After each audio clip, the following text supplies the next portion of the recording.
मगाशी ज्योतिताई म्हणाल्या, काय म्हणाल्या त्या गाडीमधून येताना दीपक आबांच्या बद्दल, एका गाडीत होते. पण बापूसाठी मी एकच शब्द उच्चारतो, टायगर अभी जिंदा है.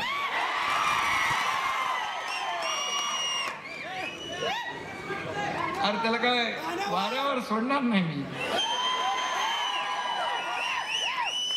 हाथ बढ़ाकर आसमां छू लेंगे हम अपनी हार को जीत में भी बदल देंगे हम.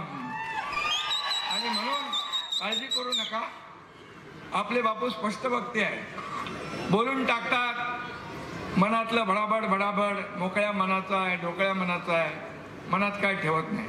आणि सोन्याचा चमचा घेऊन जन्माला आलेल्या लोकांनी मुख्यमंत्री व्हायचं, उपमुख्यमंत्री व्हायचं, मंत्री व्हायचं, असं काय लिखापडी आहे.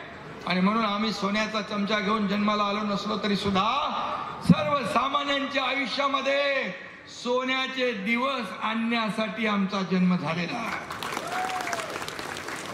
आणि म्हणून मी आपल्याला एवढंच सांगतो, काही लोक संविधानाची कोरी वही दाखवून फेसबुक लाईव्ह करून कारभार करता येत नाही, तो खोटारडेपणा लोकसभेमध्ये केला, फेक नॅरेटिव्ह पसरवलं, सगळ्यांनी मंत्रिमंडळाचं वाटप करून घेतलं, कोणाला कुठलं खातं, कोणाला काय 5 स्टार हॉटेल बुक केली, आपल्याला सगळ्यांना माहित आहे.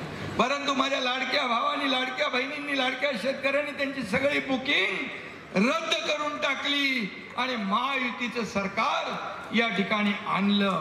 आणि म्हणून काही लोक बंगल्यात बसून फेसबुक म्हणजे FB खेळत बसतात, त्यात काही जात नाही, बसल्या बसल्या टाइमपास.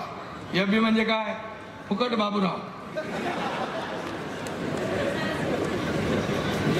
मी सुद्धा FB आहे, पण महाराष्ट्राचा फेवरेट ब्रदर, लाडका भाऊ, फरक आहे, फरक बघा. आणि म्हणून आम्ही पद येतात जातात. बाळासाहेब सांगायचे पद येतात जातात, सत्ता येते जाते, पण नाव जाता कामा नये. अगर सांगतो, आम्ही जेव्हा उठाव केला, शंभूराज इथं आहे, आम्ही जेव्हा उठाव केला तेव्हा पहिल्या दिवसापासून बापू माझ्या बाजूला खांद्याला खांदा लावून पहाडासारखा उभा होता.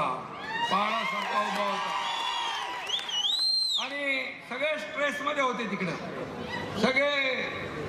तेव्हा तर मोठं ऑपरेशन होतं, मी डॉक्टर नसलो तरी मोठमोठे ऑपरेशन करतो मी. आणि त्यातलं एक मोठं ऑपरेशन होतं, आम्ही सगळे स्ट्रेस मध्ये होतो, पण बापू विनोद करायचे, बापू गप्पा मारायचे, बापू सगळ्यांना हसवायचे.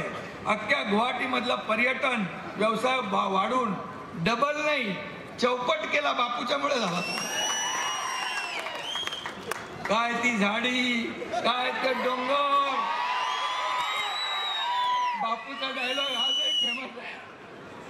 आणि मी काही रिअल इस्टेट आपले बिल्डर आहेत ना, त्यांच्या जाहिरातीमध्ये पण बघितलं ते, मला बापूला माहित नाही, बिना रॉयल्टीचं लावलेलं दिसतंय ते. आणि म्हणून या आमची सगळी माणसं सरळ साधी आहे, पण काही चक्के पंजे नाही. पण काही लोक दिसायला साधी असतात, साधी विधी असतात, इनोसंट असतात, पण चेहरा भोळा आणि भानगडी 16 असे लोकही असतात. आणि त्यामुळे आपण चेहऱ्यावर जाऊ नका. मी पण चेहऱ्यावर जाऊन फसलो इतके वर्ष. खरं म्हणजे सर्वसामान्यांमधले कार्यकर्ते आहोत.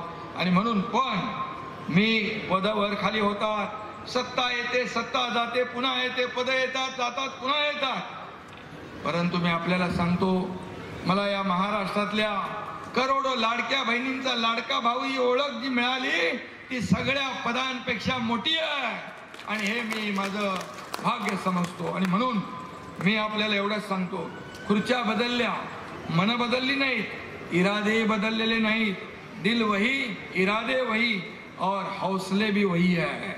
आणि म्हणून आमची टीम जी काम करते आहे ती टीम अधिक वेगाने या पुढचं जे काही विकासाचं काम आहे ते आम्ही करून दाखवणार आहोत. कारण आमचं असं प्राण जाय पर वचन न जाय, आम्ही असं म्हणणार नाही. प्रिंटिंग मिस्टेक झाली. माझ्या लाडक्या बहिणींना मी सांगून ठेवतो की तुम्हाला किती विरोधकांनी सांगितलं तरी सुद्धा लाडकी बहीण योजना कधीही बंद होणार नाही. दुष्काळग्रस्त भागांना पाणी देण्याचं, त्यांचं सिंचन वाढवण्याचं काम आम्ही केलं. मला आठवत आहे की मी आणि देवेंद्रजींनी पहिल्यांदा शपथ घेतली त्यावेळेस आम्ही पहिला विषय घेतला तो दुष्काळग्रस्त भागातल्या लोकांना पाणी देण्याचा, त्यांचं सिंचन वाढवण्याचा. मला आठवतंय महाविकास आघाडी सरकारमध्ये मी होतो.